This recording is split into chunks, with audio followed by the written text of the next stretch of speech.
Tā kā privātie meži Latvijā ir aptuveni puse no visām mežu platībām, ir ļoti svarīgi šos privātos mežus iesaistīt dabas vērtību saglabāšanā. Un mēs esam izveidojuši pilotu programmu Dzīvais mežs, 3 apakšprogrammas – biotopu saglabāšana, biotopu veidošana un dabai draudzīga mežsaimniecība.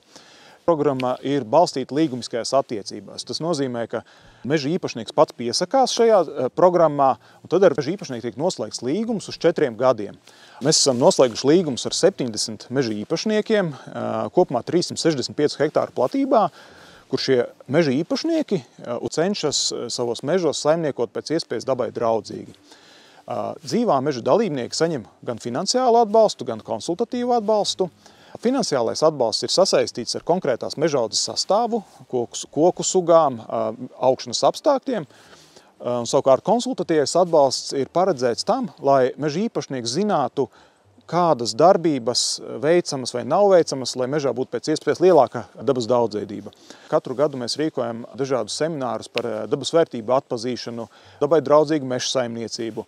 Un meža īpašnieks pats ir aktīvi iesaistīts šo dabas vērtību apzināšanā un uzskaitē, katru gadu dodas dabā un atzīmē noteiktus meža struktūras elementus.